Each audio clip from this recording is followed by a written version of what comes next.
औज़ुबिल्लाहिमिनश्शैतानिर्रजीम बिस्मिल्लाहिर्रहमानिर्रहीम। तो आज का ये जो फिज़िक्स का आखिरी लेक्चर होने वाला है इस चैप्टर का, और इस चैप्टर का नाम है क्वांटम फिज़िक्स। और 21वें चैप्टर का हम ये 3 टॉपिक इकट्ठे करेंगे। जैसे सबसे पहला 2 टॉपिक रह गए। एक है आपके पास हाइंसबर्ग अनसर्टेनिटी प्रिंसिपल। अच्छा, ये क्या होता है? ये आपके पास में इस तरह कहते हैं कि it is impossible to calculate the position and the momentum of a system and it is impossible to explain the time and energy of a system with very high precision simultaneously. तो इसका मतलब क्या होता है कि अगर आप किसी भी बॉडी की असल में जितने भी ये साइंटिस्ट होते हैं ना, तो इसमें से जो हंसबर्ग था, इसने कहा था, ये अल्लाह ताला को मानने वाले साइंटिस्ट थे, और उन्होंने कहा था कि अल्लाह ताला ही फ्यूचर की किसी चीज़ की प्रोडिक्शन कर सकते हैं, ना कि कोई इंसान। ऐसा नहीं जैसे कि एल्बर्ट आइंस्टाइन और जो स्टीफन हॉकिंग था, ये कहते थे कि अल्लाह नहीं है, ठीक है, क्योंकि एथिस्ट लोग थे। तो एल्बर्ट आइंस्टाइन वगैरह ये कहते थे कि हम किसी भी इंसान की पॉसिबिलिटी बता सकते हैं, वो कब जो है आगे जाके उसका फ्यूचर क्या हो सकता है, मतलब फ्यूचर प्रिडिक्ट किया जा सकता है। नहीं, कहने का मतलब ये है। हालांकि जो हैंसबर्ग था, उसने फिर इसे प्रिंसिपल बना दिया, तो इसलिए हम कहते हैं it is impossible to calculate the position and the momentum. क्योंकि इसने ये कहता था कि अगर आप कहते हो कि आगे जाके वो ये काम करेगा, तो अगर उसी पल उसे मौत आ गई, तो फिर आगे जाके वो काम कैसे करेगा। तो इस तरीके से ये वाला प्रिंसिपल बन चुका है।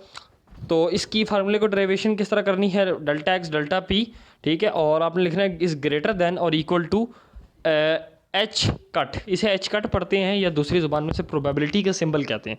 और प्रोबेबिलिटी किसके इक्वल होती है? ये इक्वल होती है एच बाय 2 पाई के, ठीक है।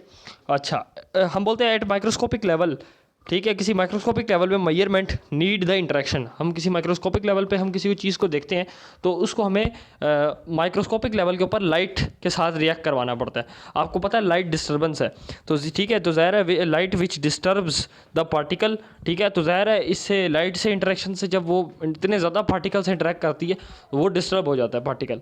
जब वो पार्टिकल डिस्टर्ब होता है, तो उसका मोमेंटम उसकी जो मेजरमेंट है वो इफेक्टिवली क्या हो जाती है? ख़राब हो जाती है। इस तरीके से हम बोलते हैं उसकी जो मेजरमेंट है वो नेवर पॉसिबल हो जाएगी। ये कौन एक्सप्लेन करता था? ये हमें प्लैंक जो है ना रिलेशन, वो हमें ये बताता है कि इस तरीके से मेजरमेंट ख़राब हो जाएगी, जो हमने पहले भी डिस्कस किया हुआ है। अच्छा, आगे शॉर्ट वेवलेंथ। अगर हम किसी ऐसी लाइट, यानी किसी ऐसी लाइट के साथ उस पार्टिकल को इंटरेक्ट करवाते हैं जिसकी वेवलेंथ छोटी है, तो फिर क्या होगा? तो इससे पोजीशन तो पता चल जाएगी हमें, ठीक है, पोजीशन और उसकी एक्यूरेसी पता चल जाएगी, यहाँ पे पॉइंट मौजूद है, ठीक है। मगर क्या होगा कि उसके अंदर, क्योंकि आपको पता है कि डेल्टा एक्स, ठीक है, यानी जो उसकी अनसर्टेनिटी है, वो डायरेक्टिव पोर्शन है लेमडा के, ठीक है, आपको ये पता है। लेकिन इससे क्या होगा? जो पी है वो इन्वर्सली प्रोपोर्शनल है लेमडा के, जैसे कि आपको आगे नज़र आ रहा है, P is inversely proportional to lambda, ठीक है, ये स्टेटमेंट लिखी हुई है। तो थोड़ा सा ये कहाँ से वो हुआ है। अच्छा, इसके बाद हम बोलते हैं बट ट्रांसफ़र मोर मोमेंटम।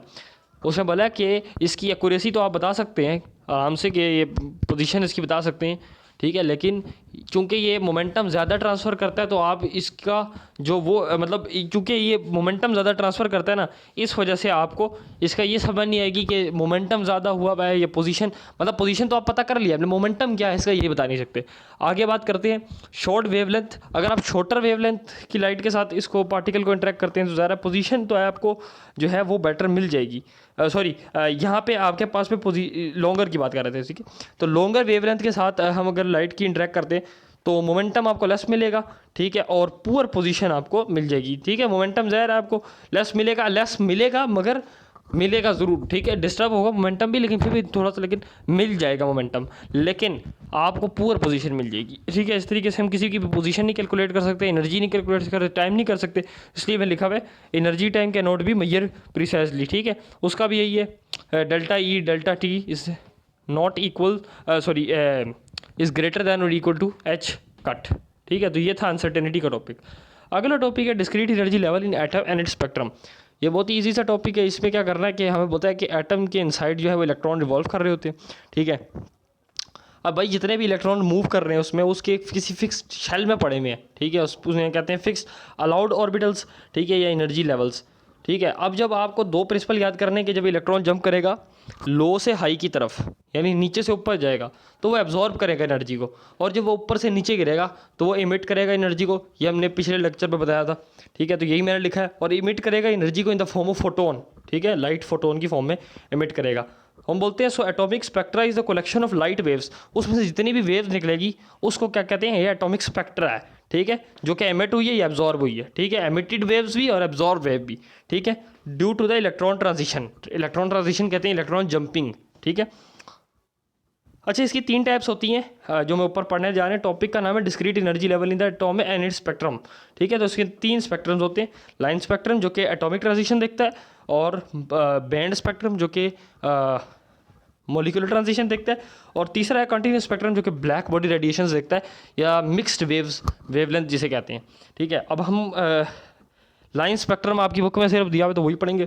तो लाइन स्पेक्ट्रम की बात की जाए तो ये इस पे आपके पास सेपरेट शार्प लाइंस आपको अपीयर होती है आपकी फोटोग्राफिक प्लेट के ऊपर, जैसे कि मैंने यहाँ पे अपीयर करके दिखाई हुई है कुछ इस तरीके से, ठीक है। अच्छा और ये ऑब्टेन कब होता है? आपको पता है जब किसी भी गैस ट्यूब या कोई भी एक्साइटेड इलेक्ट्रॉन्स एमिट करते हैं अपने अंदर से लाइट की फॉर्म, फोटोन की फॉर्म के अंदर, तो उसमें से जो जब वो लाइट प्रिज्म से पास करती है तो वो आपके पास एक फोटोग्राफिक प्लेट पे जो है ऐसे बिखेरी जाती है। प्रिज्म का काम ये होता है कि एक बीम को कन्वर्ट करता है 7 डिफरेंट कलर्स के अंदर, ठीक है। तो ये इसका काम होता है। और ईच लाइन क्या दिखाती है आपको? शो करती है एनर्जी ट्रांजिशन, क्योंकि हर एलिमेंट की एनर्जी ट्रांजिशन अपनी अलग होती है। अब इसकी 2 टाइप्स है, एक है लाइन स्पेक्ट्रम, ठीक है, एमिशन स्पेक्ट्रम, और दूसरी एब्जॉर्बेशन स्पेक्ट्रम।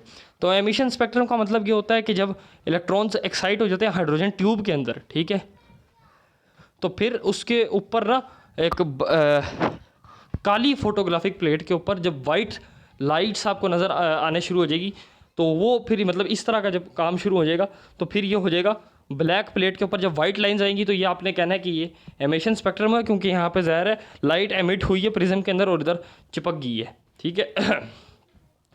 वहीं पे जब अगर लाइट एब्जॉर्ब हो जाएगी, ठीक है, कूल गैस के अंदर, तो जितनी भी ज़ाहिर है वो फिर फ्रिक्वेंसी होगी तो वो वाइट रंग की वहाँ पे नज़र आएगी। तो यही था आज का लेक्चर, तब तक के मिलता हूँ, अल्लाह हाफिज़।